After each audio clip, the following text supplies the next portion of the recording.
the day after, Tyler Perry had a Sunday service kind of event. Right. And Oprah's there. We get to have a brunch with everybody. And so fast forwarding until we're on the red carpet, it's like a bright yellow light next to me. And I'm like, who is this? And so it's Beyonce. So it's literally me, Beyonce, Michelle and Kelly and Jay-Z all together. So the authentic you seems to be able to get into all rooms and smooth with all the top stars. You're gonna find a way. I'm gonna find a way. When there's a will, there's a way. Come on now, 2022, making a way.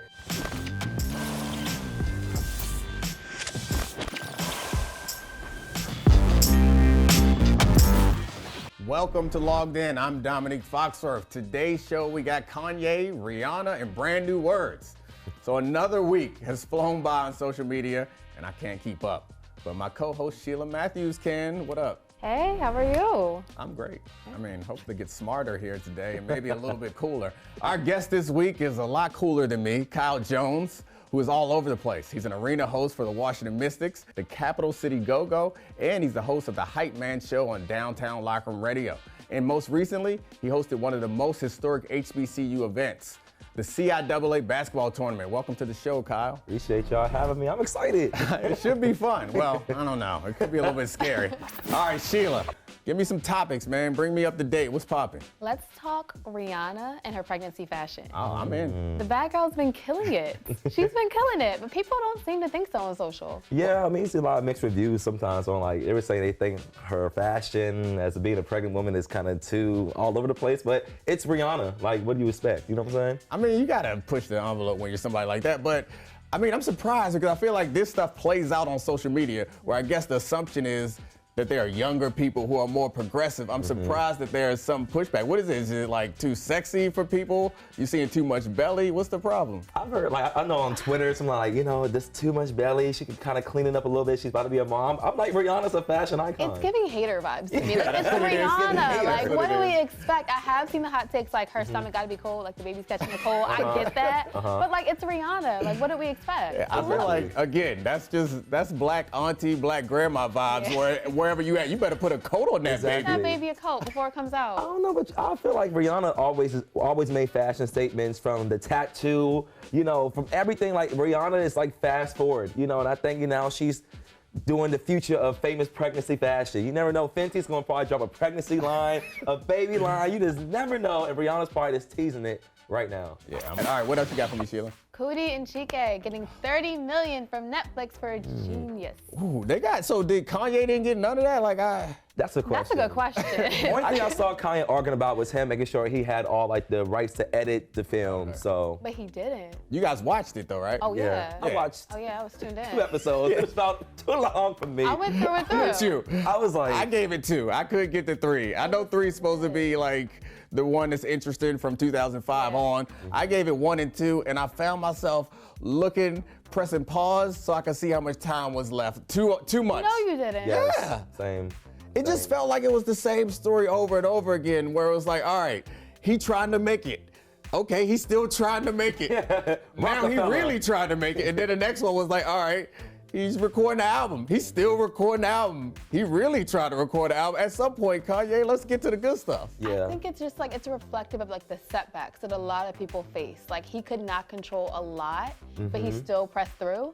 I thought that was dope to see. Like, Yeah, I mean, I think for me, it was dope to see like the behind the scenes of like him and the dentist with The Wire, him in the studio was sessions nasty. with Jay-Z. They could've left He that said, my out. mom wants the blood still. Doctor said, why? He's like, I'm like, let Donda do what she want to do. Questioning Donda. I feel like the most interesting thing about this doc for me is the realization that he went from being the most relatable to most unrelatable celebrity. Like, I can't feel nothing that Kanye is talking about. Like, the music still goes occasionally, but I remember listening to College Dropout in college and was like, yeah, like this, I relate to this. Yeah. you felt that. Wait till I get my money right here, Spirit. Oh, yeah. Get my Oh. money. But now it's like, The vocals, hold on now. Nah, Wait. you're the singer of the bunch. I heard. I might put you on the spot later, Uh-oh.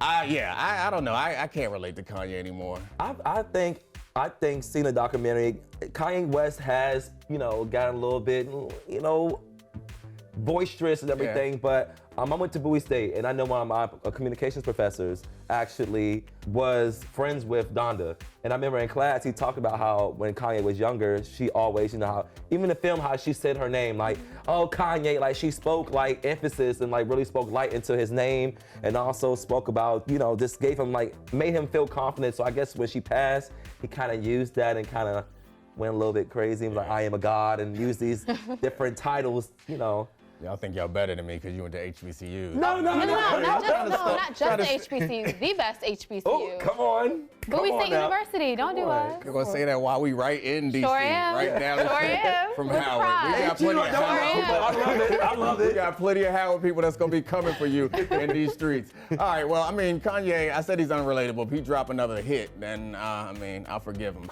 All right, what are your favorite things for social media?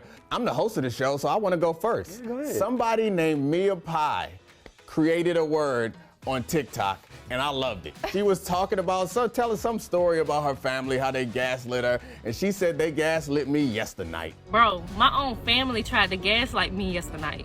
And it brought me so much joy, because black people in innovation is something that we've become accustomed to, particularly in the English language, making alterations and additions that are necessary. How come yesternight wasn't already a thing? It should have been, right? Because it wasn't the day, it was the night of yesterday. Yeah, so I'm with it. So I'm using yesternight, and I can't wait for somebody to try to check me, because I'm pointing out, you just mad because you late. Yesternight should have been a thing. It feels very Game of Thrones to me, like yesterday. I went on the Twitter, on the Instagram TikToker. All right, Sheila, what you got on TikTok this week? TikTok Tay is running my feed. Whoever let Tay Diggs create that TikTok, chef's kiss.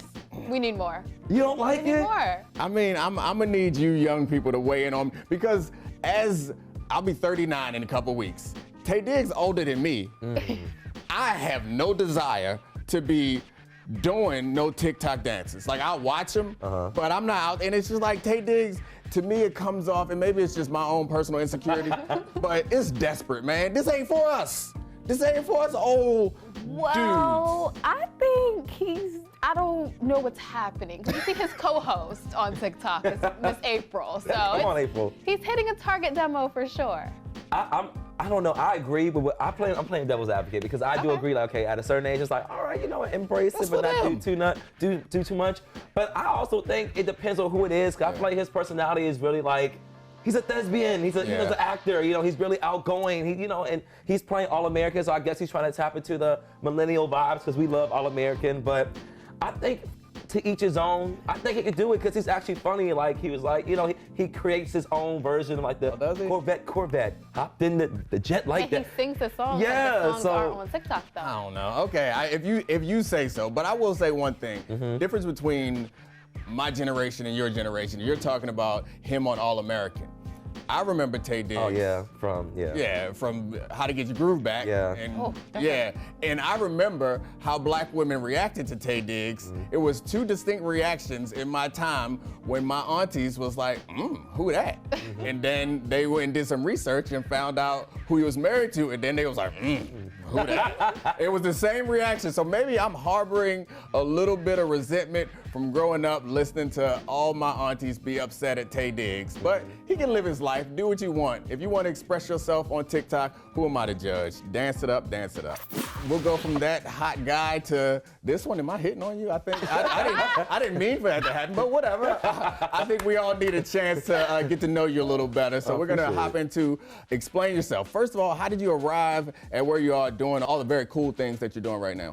I went to Bowie State and I graduated with a degree. I had I put out there degree in communication, broadcast, journalism, and the field is so broad. And usually, you graduate and you wonder what am I doing next? But I really always had the gift of gab and really being loquacious and just being hyper. It used to get me in trouble when I was younger, but now it's a career. But I graduated, got started, and just creating content for myself because I got to a phase where it's what am I gonna do? Okay, communications, where am I gonna get to where I want? But I was authentically being me. Like when I ran for Mr. Bowie State, my slogan was, "Why try to fit in when you're born to stand out? Be authentically yourself." Why try to fit in when you're born to stand out? Be yourself, be consistent, and you never know who's watching because someone is watching and there's light at the end of the tunnel. And I kept that motto when I graduated, and then I started doing entertainment with the Wizards. And after a while, I was like, here's my Instagram, trying to rub elbows. And like, oh, you're great, you host. I was like, yeah, I'm glad you say that. And they said, we have an opportunity where you could do our Wizards G League for the Capital City Go-Go. We need you to fill in. And I started filling in for them, and they saw how I got the arena hype. And then from there, it was Capital City Go-Go for the G League NBA, and then it fell into hosting for the WNBA, to hosting the first ever WNBA championship where the Mystics won their first championship. I got a ring my first year. Oh, dope. And I'm like 23 doing all this. I'm like, wow, I never thought like all this would happen just off of me being organically myself. Oh, that's outstanding, man. Congratulations. But now we need you to explain yourself. We got some pictures we done dug into, what you got into your social. We got some pictures. We got a couple pictures. The first two pictures with you with royalty, like Beyonce and Oprah. Oh yeah, Like, yes, what is I mean explanations. You got your arm, you cuddled up. Come on now. How does this come to be? Well, I had an opportunity where I get the chance to work the Tyler Perry Studios opening. So I had an opportunity to be a press escort for that, so escorting all celebrities. So I asked my boss, is there a way we can go into the event? And she's like, no, only y'all can only do carpet and that's it. And I'm like, okay. You're gonna find a way. I'm gonna find a way. When there's a will, there's a way. Come on now, 2022, making a way. And so we're there in the studios. I'm getting to meet people like Taraji Henson, Will Smith, Jada Pinkett Smith. And so fast forwarding into we're on the red carpet. It's like a bright yellow light next to me. And I'm like, who is this? So it's Beyonce. And so I'm like, oh, wow. So it's literally me, Beyonce, Michelle and Kelly and Jay-Z all together. Fast forwarding, You keep fast forwarding, but we're not getting to the end. You just trying to rub it. You just trying to rub it in. I just want to know the full story. So basically, before Beyonce leaves, I'm at the table with her mom, Samuel Jackson. So they're taking pictures, and so I get to talk to Beyonce. I just let her know her flowers. So I appreciate honestly everything you're doing for the culture. Like nice to meet you. What's your name? We introduce each other, and I'm like, look, can we take a picture? And we take a picture, and then we laugh, and someone captures the moment of us laughing together and talking. The day after, Tyler Perry had a Sunday service kind of event. Right. And Oprah's there. We get to have a brunch with everybody, all the legends, and I was able to go to that and meet Oprah and talk to her, give her flowers. So the authentic you seems to be able to get into all rooms and smooth with all the top stars. Is this the authentic you up here dancing though? That's what I want to know.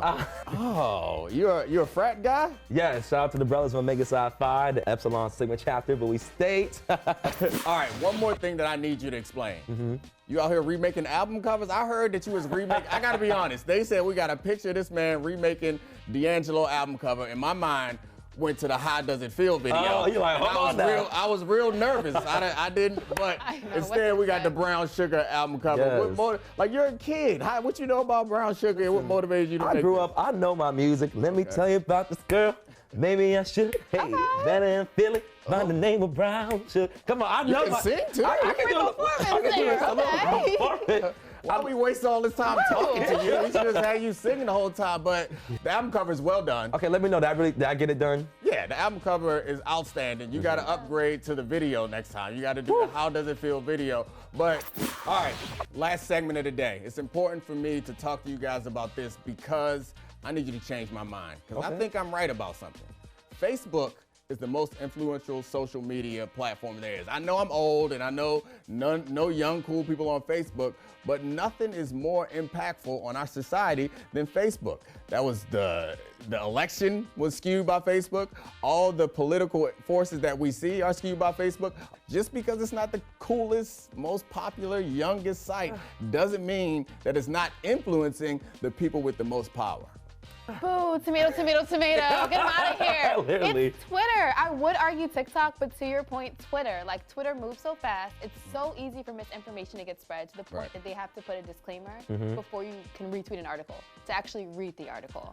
Right, but I guess my pushback on that would be that it feels to me like Twitter is a place where a lot of journalists are and a lot of younger people are, and it's a more discerning crowd. The scary thing about Facebook is, at least from my experience, when something gets posted on Facebook, the people out on Facebook believe it to be fact, and then they organize around it. Twitter doesn't have that same function where you like create groups Well, you know, Facebook started off, you know, we're going to talk about college back then. That was like a more of a college type of social debate, you know, homework, Facebook blogs, you know what I'm saying? So maybe that's where it came around. But I don't know, Twitter, I think Instagram is more influential. But I mean, I guess you both hit on it, but Twitter, you know, it is more broad. Facebook is like, okay. But you do organize on Twitter through hashtags, though. Yeah, they have spaces now. People kill somebody on Twitter every week, like that's fair. Every single week.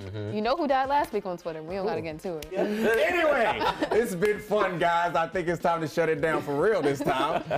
But before we go, Sheila, you want to share your social account so people can find you and follow you and send you some love? Oh, love, that's gonna be great. That's what we do on Twitter. That's all we're there for. Yeah, my DMs, my mentions are open for any and all debates.